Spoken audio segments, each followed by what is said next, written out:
Wabarakatuh. Selamat pagi semuanya. Semoga sehat selalu ya. Alhamdulillah kita bisa melaksanakan perkuliahan keperawatan farmakologi ya pada obat dan dampaknya pada sistem pernapasan. Sistem pernapasan ini nanti Anda akan belajar di keperawatan medikal bedah 1 atau keperawatan dewasa sistem respirasi ya, kardiovaskuler itu di KMB 1 itu ada di semester 3 nanti di bulan Oktober insya Allah akan masuk di KMB 1 tentang sistem pernapasan. Nah, sekarang kita akan belajar tentang obat ya, beberapa dampaknya farmakologi keperawatan pada sistem pernapasan. Sebelum kita belajar tentang farmakologinya, kita kenali dulu apa tentang yang dimaksud dengan sistem pernafasan dan fungsinya. Ya, sistem pernafasan itu terdiri atas saluran nafas dan pusat-pusat pernafasan. Ya, saluran nafas ya itu yang melaksanakan tugas yang berada di bagian berhubungan langsung ya dengan oksigen luar, gitu ya. Kemudian pusat-pusat pernafasan ini yang mengatur irama nafas sesuai dengan kebutuhan dan metabolisme tubuh seseorang. Saluran nafas terbagi atas saluran nafas bagian atas yang terdiri dari laring, nasofaring, rongga hidung, dan saluran nafas bagian bawah yang terdiri dari alveolus, bronkus, bronkeolus, dan trakea. Jadi ada saluran nafas bagian atas, ada juga saluran nafas bagian bawah. Ya. Yang kalau pada alveolus diauskultasi pada nafas normal dia akan terdengar suara apa biasanya? Vesikuler. Kemudian kalau pada area bronkus suara nafasnya akan terdengar bronkeal, halus ya. Kemudian kalau pada percabangan bronkeolus akan terdengar vesikuler bronkeolus. Kemudian ada juga di area trakea akan terdengar suara trakeal gitu ya. Kemudian pusat-pusat pernafasan berfungsi mengatur ritme. Kalau saluran nafas itu adalah bagian-bagian organ nafas yang berfungsi yang langsung berhubungan dengan oksigen. Sedangkan pusat-pusat pernafasan berfungsi mengatur ritmenya. Kemudian ritme pernafasan itu contoh kalau Anda sedang duduk santai seperti ini, maka ritme nafas itu stabil, ya, normal. Kemudian kalau Anda sedang lari, maka ritme nafas pernafasan itu akan meningkat. Nah, siapa yang mengatur itu? Ada pusat-pusat pernafasan. Kalau pusat pernafasan tidak berfungsi, maka akan terjadi masalah karena yang dibutuhkan oksigennya besar, tapi nafasnya tidak mengikuti kebutuhan yang sedang dibutuhkan oleh tubuh saat itu. Kemudian pusat batuk berhubungan dengan pusat pernafasan. Oh ya, sebelum kita lanjut, aturannya sama ya untuk mahasiswa bahwa em, seperti kita offline kemarin, aturannya tidak diperkenankan bermain handphone atau alat elektronik lain yang tidak ada hubungannya dengan perkuliahan ini. Kalau melanggar, konsekuensinya sama, ya. Apa itu? Mandul gitu ya. Heeh. Oke, selanjutnya. Gangguan sistem pernafasan terjadi karena depresi pusat pernafasan.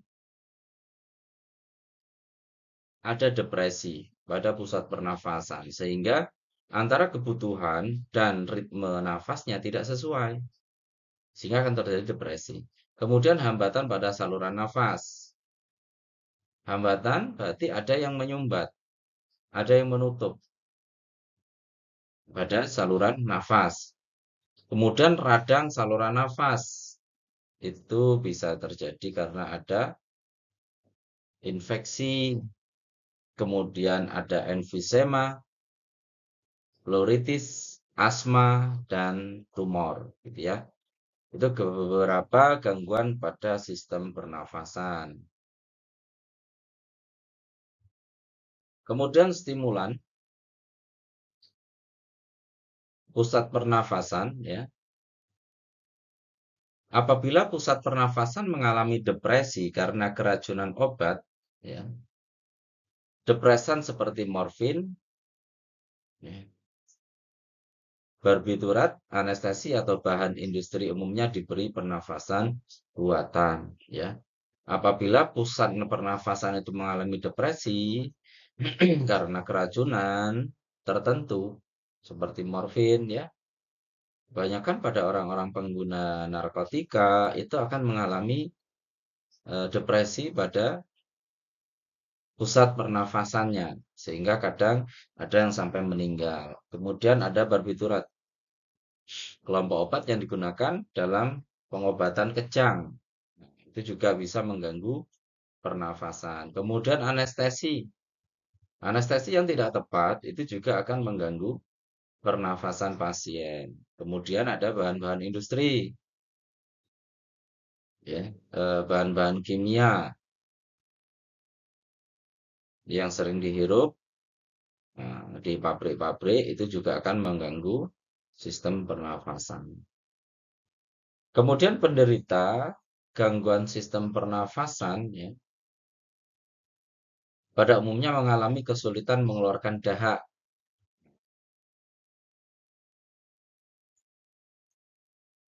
Kalau terjadi gangguan sistem pernafasan, kebanyakan dari pasien itu sulit untuk mengeluarkan dahak atau sekret, sehingga diperlukan obat mukolitik seperti seperti bromheksin atau flumosil dan lain sebagainya. Obat mukolitik ini obat apa? Obat yang digunakan untuk mengurangi kekentalan dari dahak itu sendiri. Alias mukolitik ini obat untuk mengencerkan dahak. Sehingga diharapkan ketika sudah menggunakan obat mukolitik, dahaknya akan lebih mudah dikeluarkan. Ada orang-orang yang ketika batuk itu tidak mampu mengeluarkan dahaknya karena saking kentalnya dahak lengket dengan saluran nafas sehingga sulit untuk dikeluarkan. Maka dibantu dengan obat mukolitik supaya si dahak tadi itu menjadi encer, ya, menjadi lebih cair. Nah, ini adalah saluran nafas, ya, anatominya. Saluran nafas berfungsi untuk mengambil oksigen yang penting baik ke depan dan mengeluarkan karbon dioksida. Umumnya kita bernafas di tempat kita berada tanpa bantuan alat, itu kandungan oksigen kita di ruangan biasa itu kurang lebih 20% saja. Jadi hanya 20% oksigen yang terkandung dalam udara bebas. Jadi artinya yang kita hirup ini sebetulnya oksigennya cuma 20%. Sisanya ya bahan-bahan yang lain gitu ya. Nah, makanya kalau pada pasien yang sedang sesak, dia membutuhkan oksigen yang lebih besar dengan nasal nanti naik dengan masker nanti naik 30%, ya, dengan sungkup dan seterusnya sampai ke terapi yang oksigen 100% gitu ya. Berarti artinya seluruh yang dia hirup dihirup itu adalah 100% udara oksigen. Sedangkan kalau kita seperti saat ini Yang kita hirup hanya 20% oksigennya.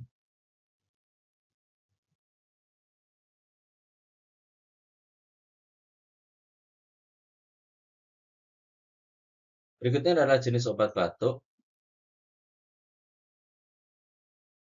Sebelumnya kita artikan dulu. Proses ekspirasi yang eksplosif, itu arti dari batuk ya. Yang memberikan mekanisme proteksi normal untuk membersihkan saluran pernafasan dari adanya sekresi atau benda asing yang mengganggu. Jadi batuk itu ekspirasi yang eksplosif. Ekspirasi itu fase mengeluarkan udara, fase mengeluarkan karbon dioksida dari saluran nafas. Tetapi karena ini batuk, maka eksplosif. Eksplosif itu kan kalau diartikan dia seperti ledakan. Itulah orang batuk. Jadi seperti orang yang mengeluarkan nafas dengan ledakan disebut dengan batuk sebagai tanda untuk menjaga diri tubuh kita sebagai penjagaan dari saluran nafas bahwa di dalam saluran nafas itu terdapat benda asing, entah itu benda yang tersedak atau sekresi sekret, sekresi cairan, dahak, yang mana itu dikenal sebagai benda asing oleh tubuh sehingga harus dikeluarkan. Responnya yaitu dengan batuk. Bukan penyakit, tetapi merupakan gejala atau tanda adanya gangguan pada saluran pernafasan. Batuk itu sebagai bentuk gejala yang memberikan sinyal bahwa adanya penyakit yang sedang terjadi di dalam sistem pernafasannya. Kemudian di sisi lain, batuk juga merupakan salah satu jalan menyebarkan infeksi. Ketika ada yang batuk dan tidak menutup saat batuk, maka dia bisa menyebarkan virus, bakteri melalui batuk tadi, droplet. Sehingga menyebar ke orang lain yang di dekatnya gitu ya. Makanya kalau ada yang batuk ya harus pakai masker. Ketika batuk ada etika batuk dengan menutup. Menutupnya yang benar dengan menggunakan lengan baju ya, atau menggunakan tisu atau menggunakan sarung apa itu namanya? Kain ya, sehingga bentuk dropletnya itu tidak terbang kemana-mana. Karena dalam jarak sekitar 2 meter droplet itu bisa sampai pada orang yang di depannya gitu ya, apalagi bersinnya kuat. Nah, ini adalah fase batuk, ada fase inspirasi. Inspirasi dalam volume paru meningkat sehingga volume paru mengembang, parunya mengembang. Kemudian ada fase kompresi, penutupan glotis, udara dalam paru tertekan. Ketika orang akan batuk, itu menutup pada glotisnya, ya. Nah, ketika ditutup kemudian didorong dari bawah sehingga akan menimbulkan suara batuk. Fase ekspirasi atau ekspulsi. Glotis terbuka mendadak mengeluarkan udara cepat diikuti sekret atau bahan lain. Jadi pada fase inspirasi banyak nih udara yang masuk, kemudian fase kompresi, fase tekanan. Pada saat fase tekanan, glotis tertutup sehingga udara tidak bisa keluar.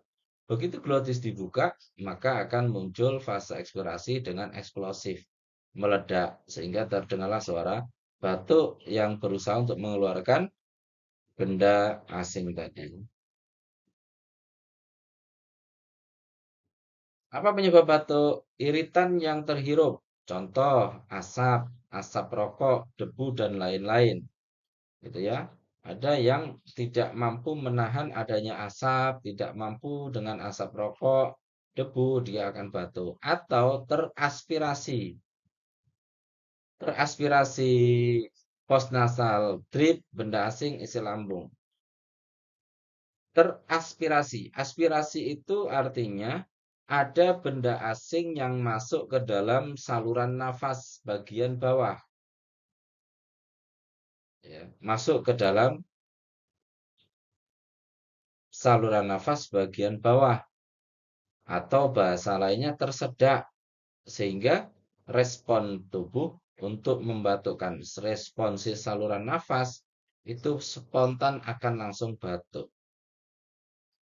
Semua gangguan yang menyebabkan inflamasi itu juga penyebab etiologi ya, penyebab dari batuk. Konstriksi, infiltrasi, dan kompresi jalan nafas. Ada inflamasi, ada proses peradangan di dalam saluran nafas. Kemudian ada konstriksi, penyempitan pada saluran nafas sehingga menyebabkan batuk. Kemudian ada infiltrasi, ada aliran air yang masuk ke dalam saluran nafas. Kemudian ada kompresi, tekanan. Ya. Penyebab batuk lagi ada asma, TBC, kanker paru, interstitial lung disease, ya. Kemudian ada pneumonia dan lung abses. Ya. Ada luka infeksi yang sudah tidak baik pada area parunya. Kemudian batuk juga bisa disebabkan oleh congestive heart failure, gagal jantung kongestif ya. Kemudian ada penggunaan obat inhibitor drugs, captropil, itu juga bisa menyebabkan batuk.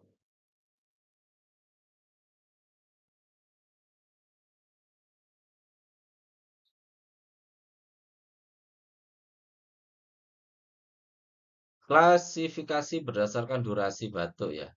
Akut yaitu batuk yang terjadi kurang dari 3 minggu. Itu disebut dengan batuk yang akut. Kemudian ada subakut 3-8 minggu. Kemudian kronis, batuk yang berlangsung sampai lebih dari 8 minggu. Ingat-ingat aja ya. Yang batuk akut penyebab tersering adalah ISPA, especially the common cold, akut bacterial sinusitis dan pertussis. Ada infeksi saluran pernafasan bagian atas, ya. Kemudian ada subakut. Jika batuk terjadi setelah kejadian ISPA yang tidak terkomplikasi pneumonia. Jadi kalau ada batuk subakut itu tadi 4-8 bulan ya.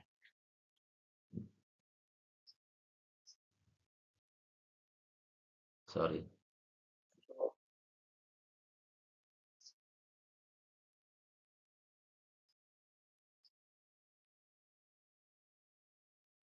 Dan dia tidak memiliki komplikasi pneumonia, itu masuk dalam kategori subakut. Kemudian jika pasien melaporkan adanya postnasal drip tadi yang teraspirasi, diatasi dengan obat common cold tetapi batuk masih bertahan, dugaan sinusitis bakterial. Walaupun kasih obat, kalau dia dugaannya sinusitis, dia biasanya masih tetap batuk. Kemudian kronis pada perokok, batuk pada perokok.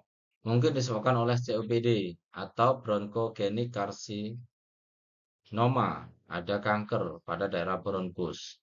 COPD itu chronic obstructive pulmonary disease gitu ya. Atau penyakit paru obstruksi kronik ya. Kemudian pada non perokok yang hasil fototoraknya normal dan tidak sedang menggunakan ACE inhibitor. Penyebab yang mungkin adalah postnasal drip, asma, dan gastroesophageal reflux ya. Evaluasi perlu dilakukan dengan melihat riwayat penyakit atau obat yang menentukan penyebab yang paling terkait. Perlu untuk diketahui dalam melakukan evaluasi, melihat riwayat penyakit dari pasiennya.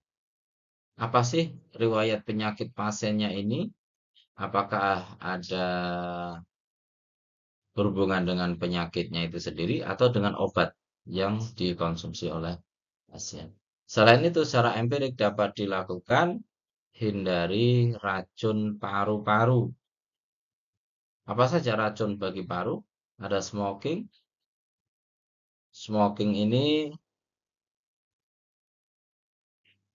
rokok, ya. Ya kalau Anda yang tidak merokok, ya mau nggak mau harus menghindari. Kalau ada perokok, minggir supaya tidak terkena racun dari rokok itu sendiri. Kemudian occupational exposure, paparan dari pekerjaan, kerja di pabrik, ya, kerja di PT, yang dimana di situ banyak bahan kimia. Tapi rata-rata ya PT isinya bahan kimia gitu ya.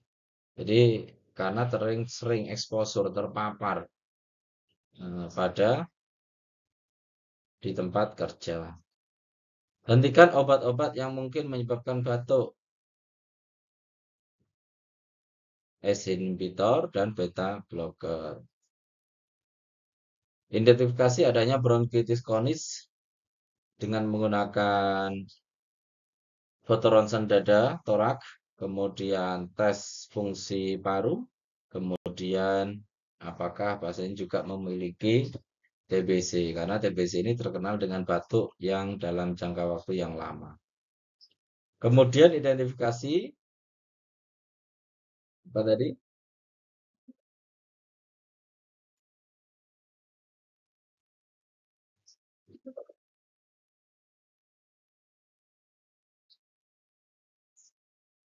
Tadi itu identifikasi ada atau tidaknya penurunan berat badan ya, atau gejala penyakit yang lain. Ini nggak usah mundur ternyata. Kemudian klasifikasi berdasarkan tanda klinis.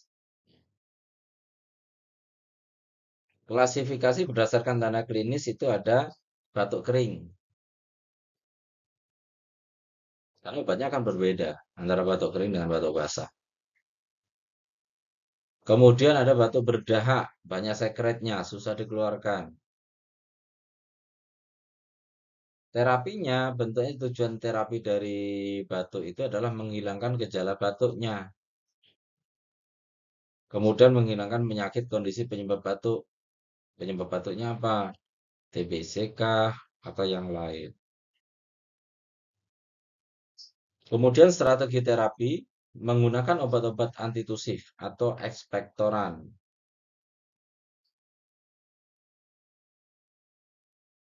Obat-obat antitusif ini obat yang digunakan untuk mengurangi ya gejala batuk itu sendiri. Kemudian ekspektoran, obat pengencer dahak. Sama seperti mukolitik. Ya. Menggunakan obat-obat sesuai dengan penyebabnya. Penyebabnya apa? Yaitu yang harus diobati. Menghentikan penggunaan obat-obat penyebab batuk. Kalau sedang menggunakan obat batuk, maka harus dihindari.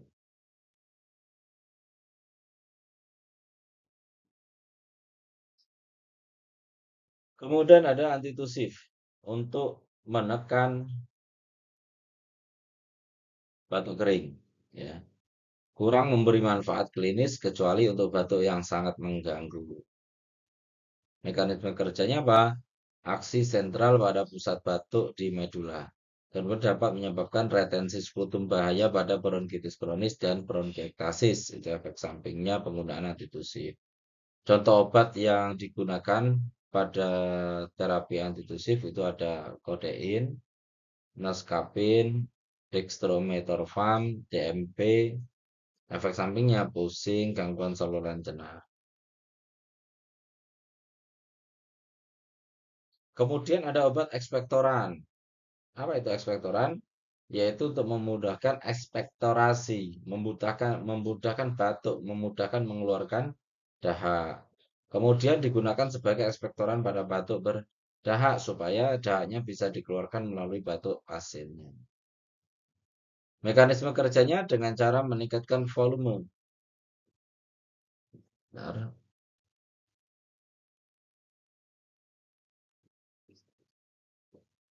Mekanisme kerjanya dengan cara menaikkan volume dan menurunkan viskositas dahak di trakea. Jadi menurunkan volume dan menurunkan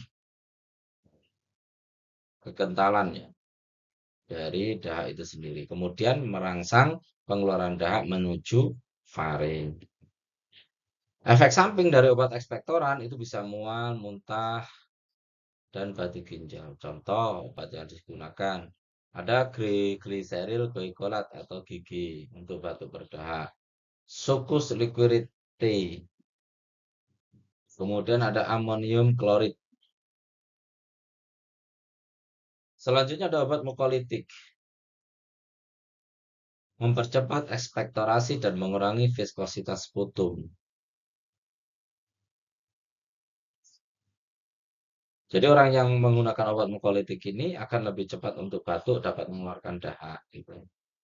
Contoh obatnya seperti asetilsitin, karbonsistein, ambroxol, bromhexin.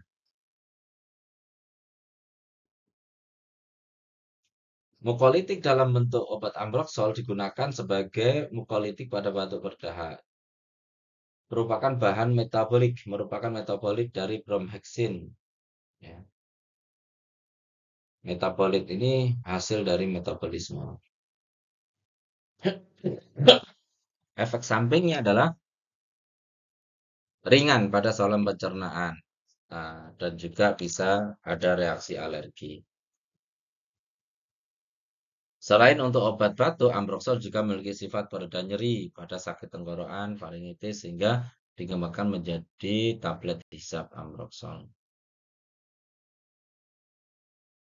Ada obat mukolitik pengencer dahak dalam bentuk endostin. Sifat mukolitik lebih baik daripada bromhexin. Efek sampingnya ringan, biasanya jadi saluran cerna. Kemudian ada mukolitik acetylcysteine. Digunakan sebagai mukolitik dan mencegah keracunan paracetamol. Efek sampingnya itu bisa mengalami bronkospasme. Bronkusnya bisa kejang sehingga terdengar seperti orang asma. Gangguan saluran cerna juga bisa. Acetylcysteine memecah ikatan disulfida pada dahak. Ada mukolitik bromhexin. Ini merupakan derivat ya.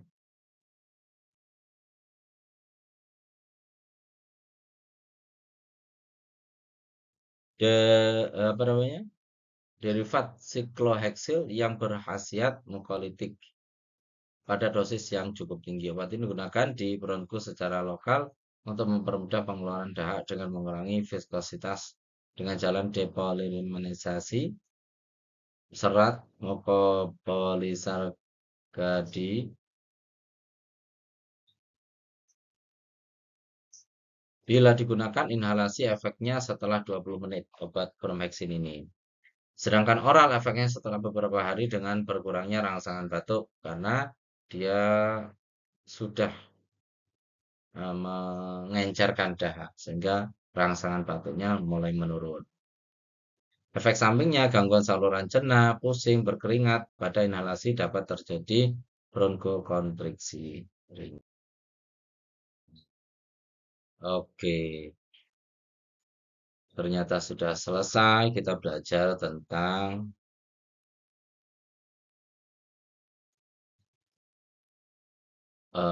farmakologi pada sistem pernafasan ya. Ada yang mau didiskusikan dari materi yang telah saya sampaikan tadi?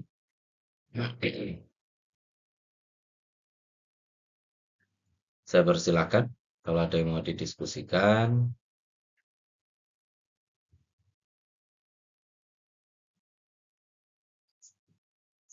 Oke, Misel, saya persilakan kepada Misel.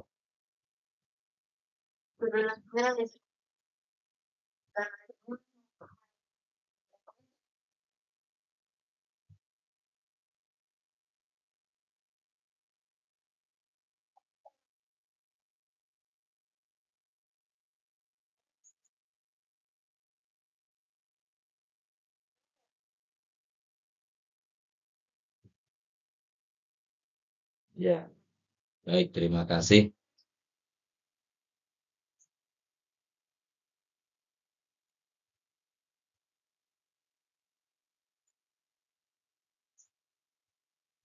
Jadi, kenapa Anda minum obat ya?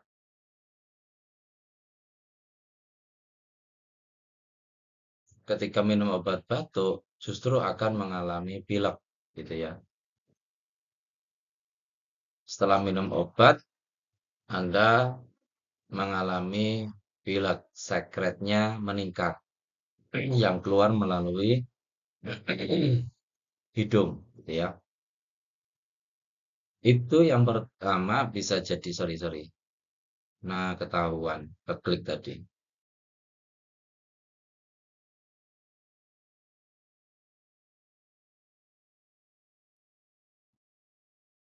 Itu bisa jadi karena Anda itu alergi dengan obat yang Anda minum. Sehingga si tubuh itu merespon untuk berusaha mengeluarkan obat tadi. Tetapi responnya adalah karena Anda alerginya pada saluran nafas, sehingga Anda akan mengalami eh, flu atau pilek ya, reaksi alergi terhadap obat itu tadi. Kemudian bisa jadi yang kedua, obat yang dikonsumsi itu tidak cocok dengan kondisi Anda. Gitu. Jadi memang obatnya tidak tepat yang sedang Anda minum itu. Terus begitu minum obat pilek, muncul lagi batuknya. Gitu ya. Sama kebalikannya, gitu ya. Makanya kadang-kadang pemberian obat seperti ini itu disertai dengan obat eh, prednison ya, obat Dexa. Kenapa? Karena Dexa itu juga mengatasi alergi. Kalau ada pasien yang alergi obat, dengan adanya Dexa dia tidak jadi alergi. Dan juga obat Dexa ini ketika diminum itu menekan sistem kekebalan tubuh. Sehingga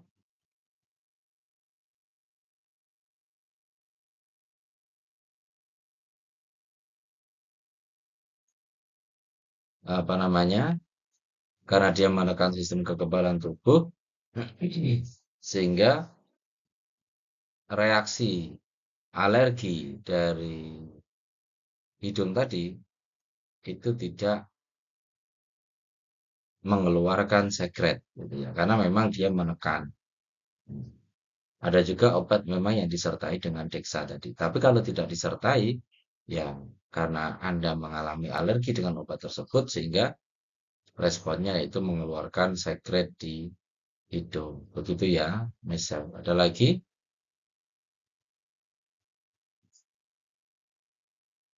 Cukup? Ada yang lain? Hanifah Safitri, silakan. Ya,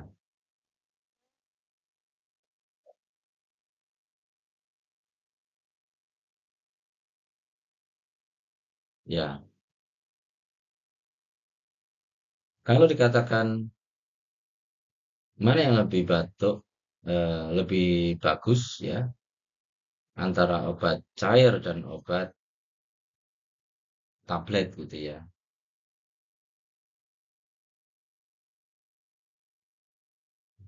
Kalau dari proses absorpsi yang kita pelajari kemarin, gitu ya, maka obat cair itu akan lebih cepat diabsorpsi oleh tubuh, gitu ya.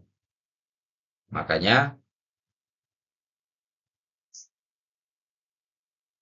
perbandingannya mana yang lebih bagus, ya sesuai dengan dosis dan tingkatan dari obat tersebut, ya. Jadi tidak bisa menyampaikan mana yang lebih bagus antara obat cair atau obat tablet, obat keras gitu, maksudnya dalam bentuk keras. Tetapi kalau memang jenis obatnya sama ya sebetulnya sama-sama efektif gitu. Cuma cair lebih cepat karena dia tidak perlu dihancurkan. Itu aja ya. Jadi nggak ada yang mana yang lebih bagus. Sama, tergantung kalau obatnya sama ya sama gitu. Obat A dibuat cair, obat A satunya dibuat tablet. Ya, sama fungsinya, tetapi kecepatannya yang berbeda. Karena yang cair lebih cepat untuk diabsorpsi oleh usus, sedangkan yang tablet itu perlu pencernaan melewati sistem pencernaan di gaster untuk dihancurkan terlebih dahulu. Jadi berbedanya di situ aja. Itu ya Hanifah ya. Ada lagi? Ya, Fadilah Nurjannah.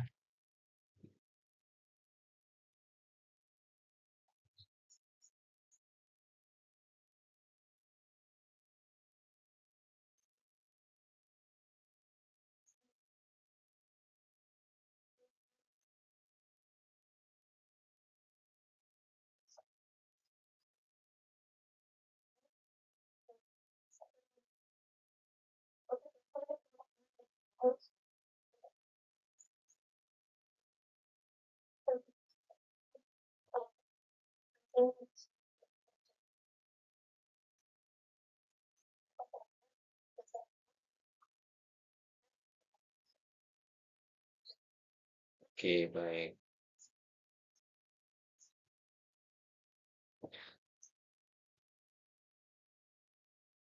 Pada saat apa namanya? Itu kamu sedang batuk kah atau sedang flu kah atau begitu mandi tiba-tiba mengeluarkan sekret gitu. Nah, oke.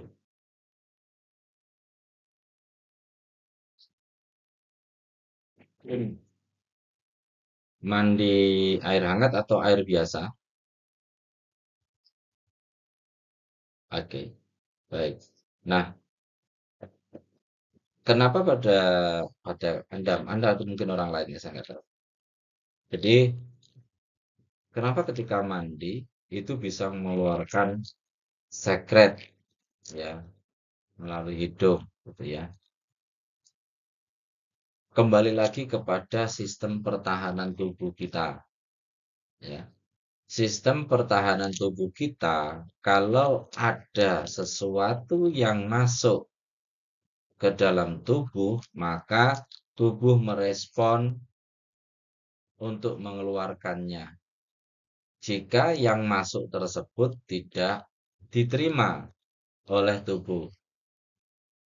Diterima atau tidak oleh tubuh itu tergantung kondisi masing-masing tubuh kita. Tidak semua orang sama, gitu ya. Tidak semua orang sama.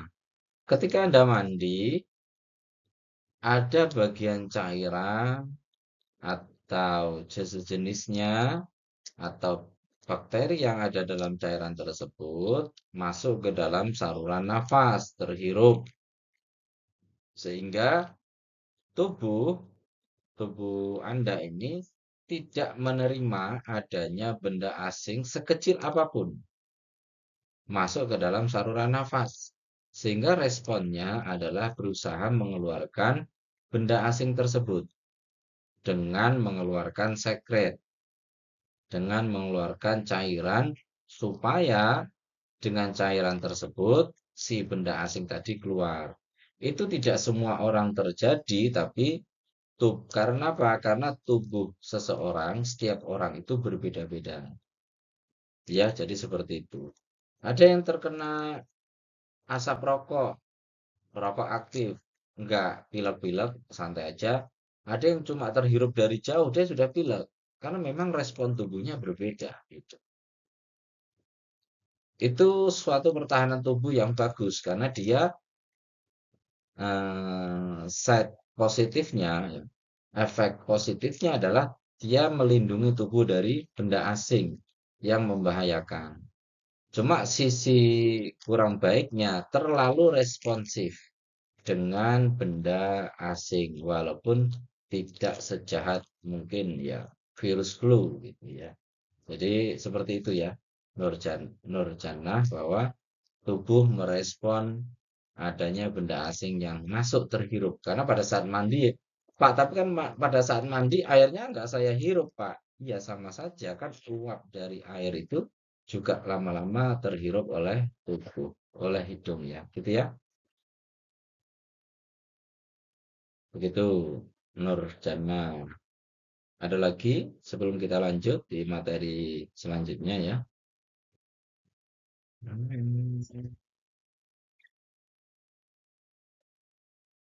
Oh, Nuri Najah. Iya, iya, iya. Sorry. Sekilas Nuri Jannah ya. Nur Jannah. Baik, terima kasih. Saya balas WA dulu kalau saya nggak ke kampus karena hari ini online ya.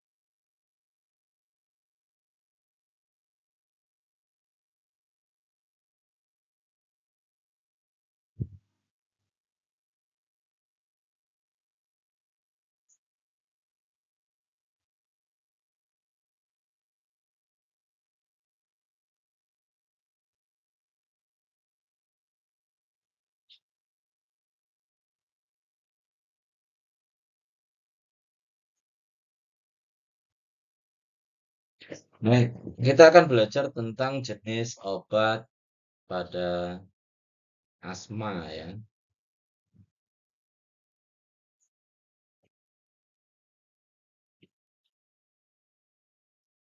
Apa itu asma ya? Kita harus tahu sedikit ya tentang asma. Kenapa disebut dengan asma gitu ya? Mungkin sebagian Anda sudah pernah mendengar penyakit asma ya. Asma itu adalah gangguan inflamatori kronik dari saluran pernafasan, di mana terdapat banyak sel dan elemen seluler yang memainkan peranan terutama sel mas, eosinofil, makrofag, neutrofil, dan sel epitelial gitu ya. Jadi ada terjadinya peradangan yang kronis pada saluran nafas. Ya. Itu tadi respon tubuhnya melebihi dari respon orang pada umumnya. Ya,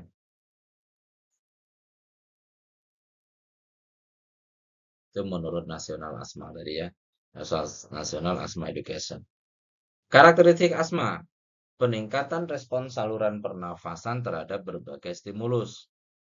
Kerusakan saluran nafas bisa reversible, artinya bisa kembali pulih ya, bisa sembuh, bisa kembali sembuh asma itu.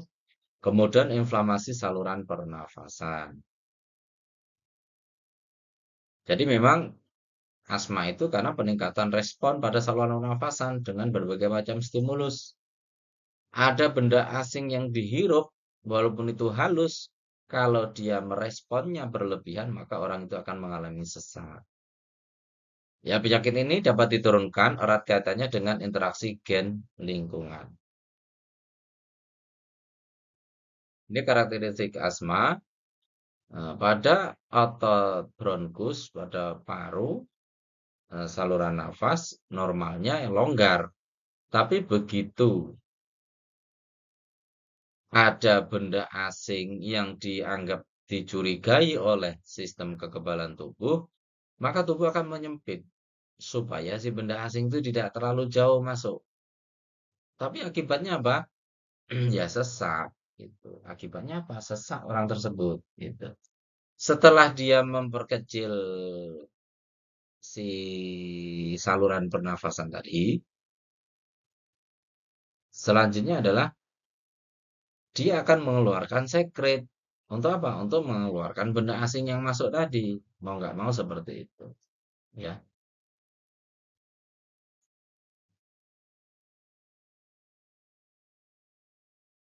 tanda dan gejala asma.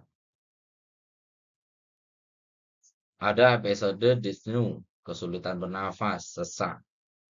Dada terasa sesak, batuk terutama malam hari. Kemudian suara nafasnya, ingat-ingat, terdengar suara wheezing. Suaranya ngik, ngik, ngik, ngik, gitu ya, seperti pintu terjepit. Itu wheezing pada saat ekspirasi karena penyempitan bronkus. Kemudian nafasnya pendek, ya karena nggak bisa maksimal. Cemas, orang asma akan cemas karena dia susah nafas. Anda bayangkan, Anda taruh aja kain, ikat di hidung yang kuat. Anda akan cemas, panik, gelisah. Kenapa? Karena nggak bisa menghirup oksigen. Kemudian bisa terjadi hipoksemia, kekurangan oksigen dalam darah. Klasifikasi asma, ya, perlu diketahui sebagai pendekatan untuk pengobatan asma. Klasifikasinya apa? Penyebab, organ yang diserang, waktu gejala, dan keparahan.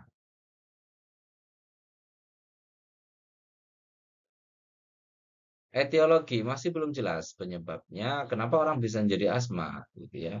Dugaan reaksi berlebihan dari trakea dan bronkus. Reaksi berlebihan, respon yang berlebihan. Sehingga menyebabkan penyempitan. Ya.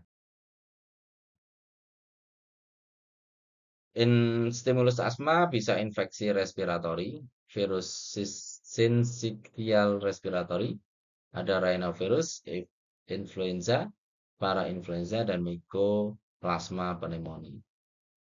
Respon inflamatori atau respon peradangan terhadap infeksi virus diperkirakan berhubungan langsung dengan peningkatan hiperaktivitas bronkus. Ketika ada virus masuk, terinfeksi, terjadilah peradangan, kemudian si sistem pernafasan meresponnya terlalu berlebihan, hiperaktivitas pada bronkusnya, sehingga menyempit. Stimulus asma lagi ada alergen. Bentuk alerginya apa? Alergi dengan apa? Alergi dengan sesuatu, sebutkan. Apa yang membuat pasiennya itu alergi? Serbuk sari kah? Debu rumah tangga? Kecoa? Spora jamur atau bulu binatang? Ya, atau alergi dengan Hanifah Safitri. Begitu didekati, langsung sesak, menjauh, gitu ya. Menyebabkan peningkatan hiperaktivitas bronkial dengan peningkatan terkenanya alergen tadi. Asma alergi bergantung pada respon imunoglobulin E, antibodinya. Adanya pelepasan mediator kimia akibat degradasi sel mas setelah terjadi reaksi antigen imunoglobulin E. Kemudian stimulus yang lain bisa terjadi asma adalah lingkungan. Udara yang dingin, ada kabut, ada dioksida nitrogen, ada asap tembakau. Mekanisme yang terjadi diperkirakan akibat kerusakan epitel dan inflamasi mukosa saluran nafas. Kemudian emosi. Pasien yang memiliki asma biasanya mudah cemas sehingga orang itu mudah kambuh. Stres, terlalu tertawa itu juga bisa menyebabkan bronkokonstriksi, penyempitan bronkus. Ada obat atau pengawet. Ada obat-obat tertentu yang bisa menyebabkan terjadinya alergi, bisa menjadi asma. Kemudian yang atau bahan-bahan pengawet. Seperti beta blocker menghambat adrenalin yang dibutuhkan untuk bronchodilator untuk melebarkan bronkus. Obat yang menyebabkan alergi ada penisilin, sulfonamida. Tetapi pada saat-saat ini banyak pasien yang mengalami alergi ya dengan berbagai macam jenis obat.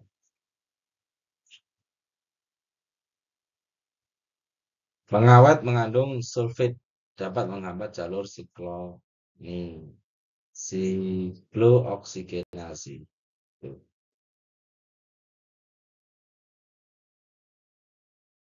Kemudian ada faktor pekerjaan. Pada daerah pemanggangan roti, petani, berkebun, ya, pekerja kayu, serbuk kayunya bisa masuk. pelepasan mediator akibat degranulasi sel mast. Kemudian ada asma nokturnal selama tidur pada malam hari.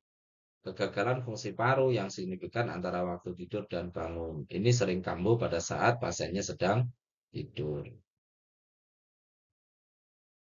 Kemudian olahraga. Beratnya olahraga yang dilakukan temperatur udara, kelembapan udara, dan keadaan obstruksi sal. Jadi, karena olahraganya terlalu berat, sehingga menyebabkan pasien yang memiliki asma akan kambuh. Karena orang yang berolahraga itu kan membutuhkan oksigen tinggi, sehingga nafas paru akan meningkat. Kemudian penanganan asma ya di terapi non farmak, ada terapi non farmakologi, identifikasi menghindari stimulus asma, edukasi pasien, periodic assessment and monitoring. Kemudian ada terapi farmakologi. Apa saja terapi farmakologi ya? Ada 6 kelas agen terapeutik saat ini diindikasikan untuk penanganan asma. Ada agonis reseptor beta adrenergic, ada glukokortikoid, ada inhibitor leukotriene, ada hormon, ada methylxanthine, kemudian ada inhibitor imunoglobulin A.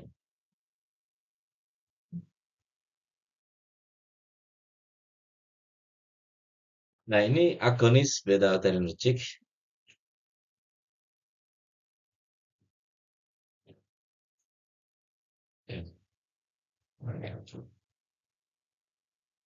Simulasi reseptor beta mengaktifasi jalur adenil siklase jam ya, sehingga menyebabkan produksi tonus otot halus. Simulasi ini juga meningkatkan konduktansi gerbang besar J2+ ya.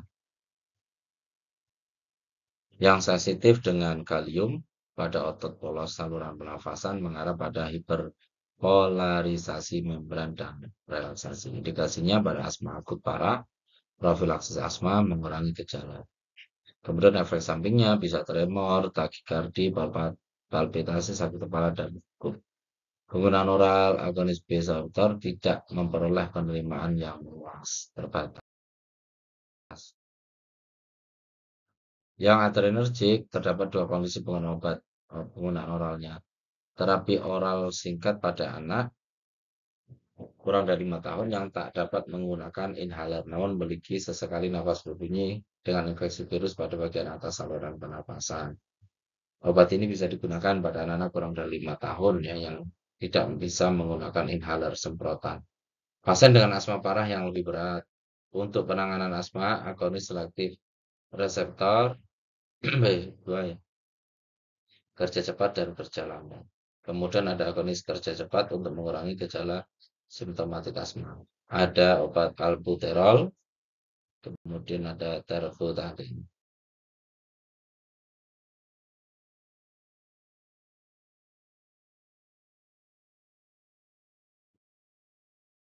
Kemudian ada jenis obat yang agonis B adrenergic, agonis kerja lama untuk penanganan profilaktik keracunan. Ada salmeterol, sinofot, dan formoterol. Penggunaan kronik sering mengarah ke desensitisasi reseptor dan penggunaan efek. Kemudian desensitisasi pada reseptor yang terdapat pada sel mast dan limfosit. Penggunaan agonis ya, B2 adrenergic, kerja lama, dan inhalasi steroid lebih efektif dari bonding dosis steroid, sehingga B2 agonis dapat ditambahkan jika masih dapat gejala pada steroid dosis rendah atau medium. Ini adalah agonis B adrenergic ya. Obat ada salbutamol, albuterol, berinteraksi dengan metyldopa, efeknya tekanan darah tetap tinggi, bronkospasmus, mengurangi ventilasi paru, glaukoma akut, kemudian takikardi dan gelisah. Ini tergantung obat itu diminum dengan beberapa macam obat yang lain.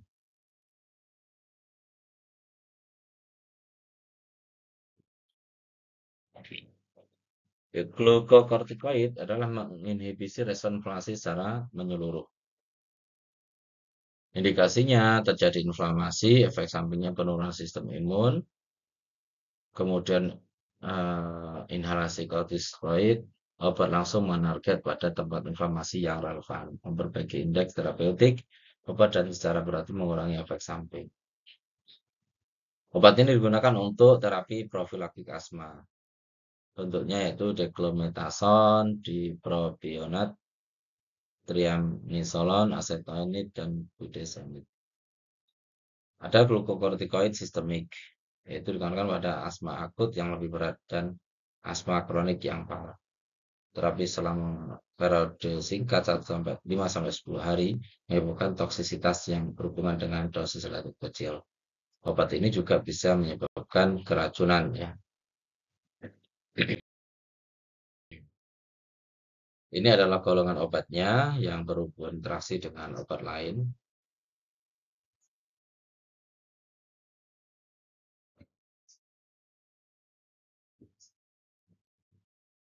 Ini metilsantin ya, inhibisi fosfodiesterase sehingga menghambat pengubahan CAM menjadi AMP yang selanjutnya meningkatkan bronkodilasi atau pelebaran bronkus. Efek sampingnya vasokonstriksi cerebral. Penggunaan menurun karena resiko toksisitas parah yang mengancam nyawa dan beragam interaksi obat. Bentuk obatnya ada kafein, teobromin, dan teofilin. Ini obat yang berinteraksi dengan obat lain.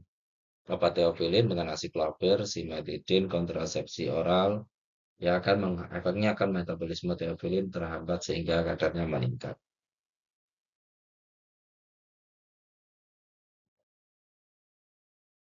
Kemudian ada kromolin dan nedokromil. Cara kerja dari obat ini adalah memblok saluran kalsium dalam saraf. Indikasinya adalah profilaksis, asma kronik, dan asma alergi.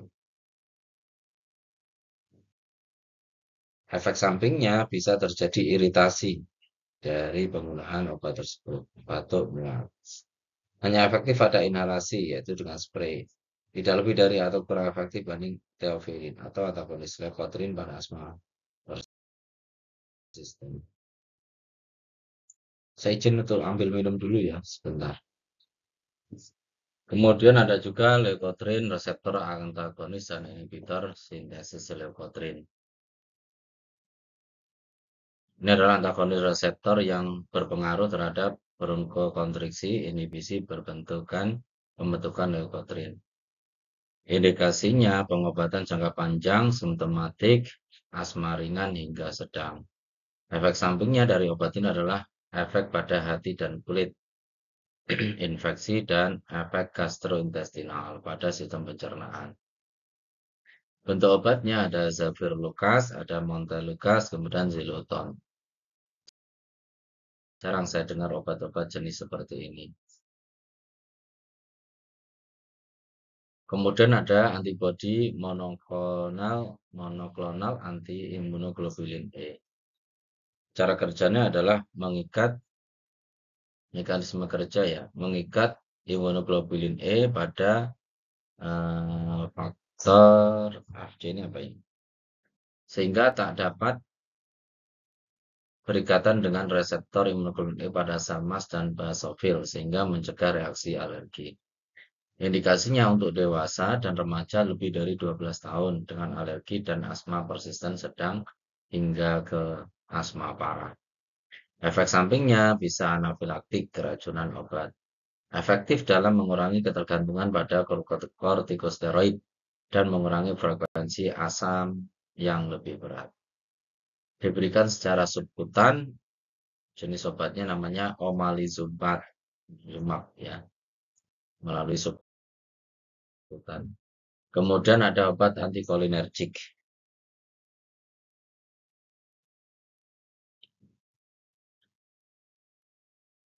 Mekanisme kerjanya mengurangi respon bronkokonstriksi melalui mekanisme refleks vagus. mengurangi respon penyempitan pada bronkus ya. Kemudian indikasinya adalah bronkus yang mengalami penyempitan kejang apa ya spasmus kejang pada daerah bronkusnya. Terapi penunjang asma bronkial dan asma akut.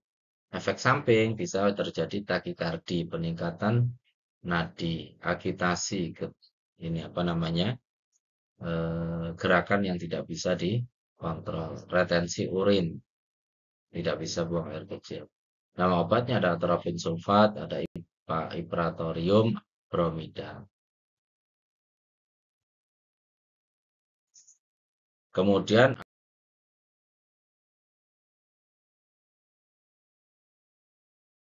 ada obat histamin dan antihistamin.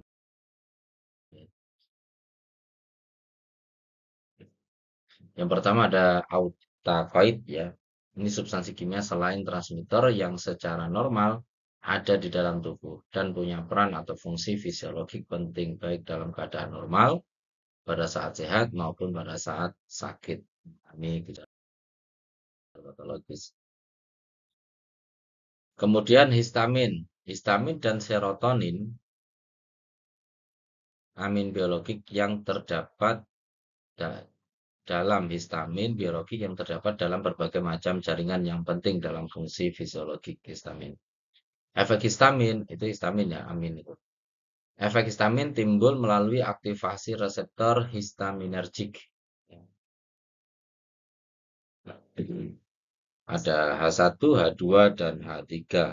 Itu adalah termasuk apa namanya kelompok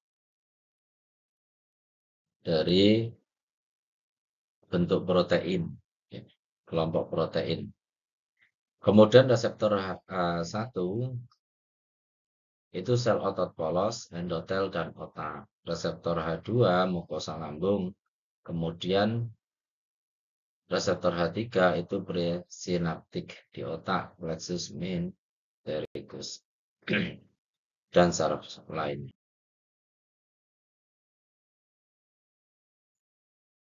Efeknya pada sistem kardiovaskuler histamin tadi. Histamin eksogen menyebabkan penurunan tekanan darah sistolik dan diastolik melalui vasodilatasi, pelebaran pembuluh darah, dan diikuti dengan mekanisme homeostasis berupa peningkatan denyut jantung. Efek pada saluran cerna pada dosis besar, ya, histamin eksogen dapat memacu sekresi asam lambung. Kemudian efek pada bronkus dan otot polos organ lain, histamin menyebabkan timbulnya bronkokontriksi, penyempitan pada bronkus. Efek lain histamin adalah kontriksi otot polos mata, saluran kemih, dan organ genital. Efek pada reseptor H1 dan pada ujung saraf komponen penting dalam patofisiologi urtikaria, sistem integumen. Pada jaringan sekretorik memacu sekresi asam lambung, pepsin, faktor intrinsik melalui aktivasi reseptor H2, peningkatan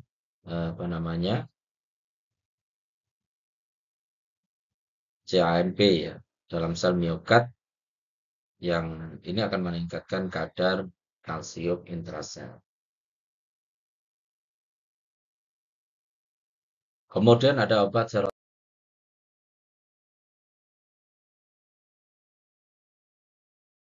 serotonin dan anti-serotonin. Definisi serotonin adalah neurotransmitter zat kimia yang digunakan untuk membawa pesan antar neuron.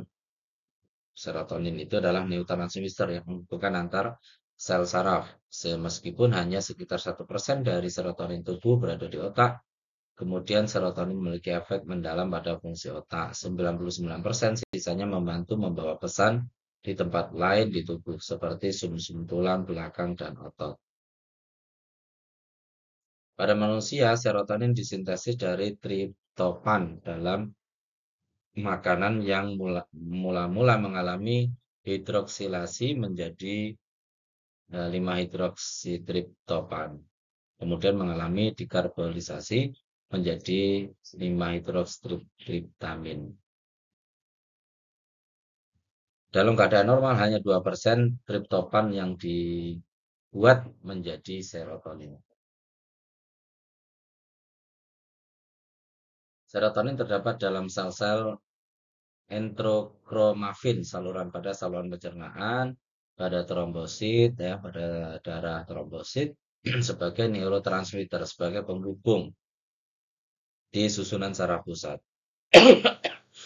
Dalam tubuh manusia, serotonin disimpan dalam granul-granul sitoplasmik. Sebagian besar, 90% serotonin yang terdapat dalam tubuh disimpan dalam sel argentavin dan sel enterokromafin dalam mukosa saluran cerna. Mekanisme kerja dari serotonin yaitu langsung menstimulasi, merangsang otot polos, dan juga menstimulasi serabut saraf. Dan efek ini sulit untuk dipisahkan. Pada kulit terlihat kemerahan, menyala yang menunjukkan vasodilatasi beberapa pembuluh darah kecil, khususnya venula. Jadi ada pelebaran pembuluh darah ya pada saat kerja dari serotonin. Dengan pembesaran pembuluh darah itu beberapa pembuluh darah kecil di kulit itu akan terlihat kemerahan pada area kulit pasiennya. Secara fisiologi, serotonin mempunyai peranan dalam regulasi motilitas saluran cerna dan juga sebagai neurotransmitter penghubung pada beberapa daerah di susunan saraf pusat. Apa fungsi serotonin pada darah? Ketika menggumpal, trombosit akan mengeluarkan simpanan serotonin yang berfungsi sebagai vasokonstriktor. Ya, yang bisa menyempitkan dan melebarkan dan membantu mengatur hemostasis dan pembekuan darah. Serotonin juga berkontribusi dalam pertumbuhan beberapa jenis sel yang turut berperan dalam penyembuhan luka.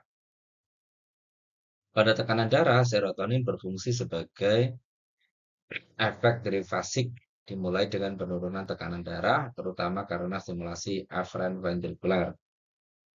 Diikuti oleh suatu peningkatan tekanan darah karena efek vasokonstriktor dan stimulasi kemoreseptor.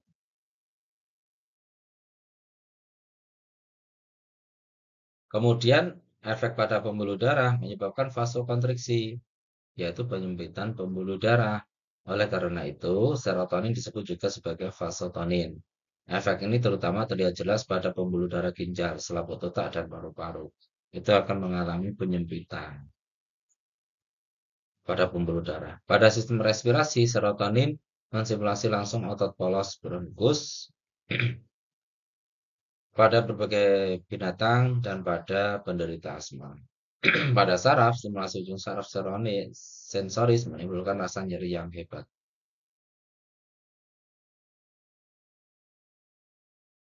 Efek samping pada saluran cerna itu motilitas saluran cerna ditingkatkan oleh serotonin. Hal ini secara lokal disebabkan oleh efek langsung pada otot polos, tetapi dalam ukuran besar disebabkan oleh stimulasi sel ganglion.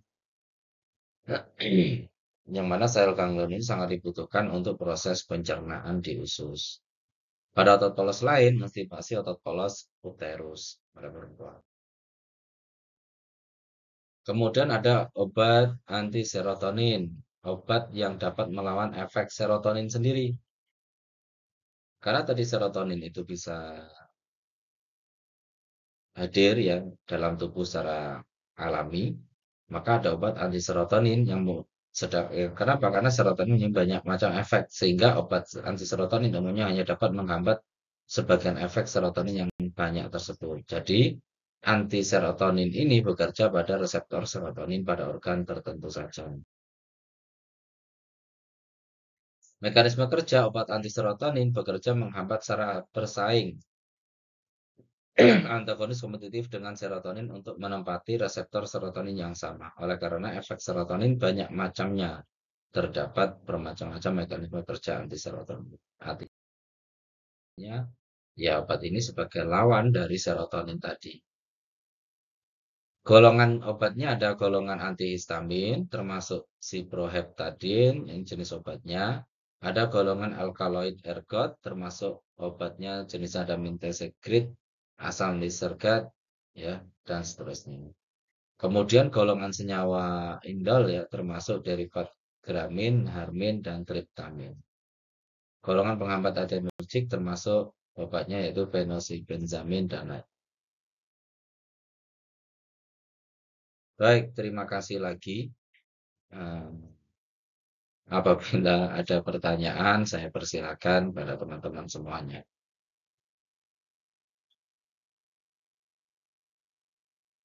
Silakan, jika ada yang mau didiskusikan dari materi terakhir, ya disampaikan. Saya sendiri juga sedang batuk. Silakan. Jika tidak ada, mungkin untuk materi pertama ini saya akhiri dulu, ya. Kita rehat dulu setengah jam. Nanti kita ketemu lagi di materi selanjutnya. Karena kalau bisa, materi saya ini di awal semester ini sudah habis. Karena minggu depan saya sudah masuk di blok KMB gitu ya, di KMB 3. Baik, terima kasih. Nanti setengah jam lah. Ada kuliah nggak setelah ini? Tidak ada. Baik, istirahat dulu setengah jam. Boleh makan ngopi. Setelah itu kita masuk di sekarang jam, kita masuk lagi di jam, oh iya, sekalian ya, sholat ya. Sekalian sholat makan. Nanti kita ketemu lagi di jam 12.30 ya. Baik, terima kasih. Karena si pen Anda kontrak dengan saya itu seperti biasa sampai jam 15. Oke, nanti jam 12.30 kita ketemu lagi di Zoom. Terima kasih. Saya akhiri. Wassalamualaikum warahmatullahi wabarakatuh. Sama-sama.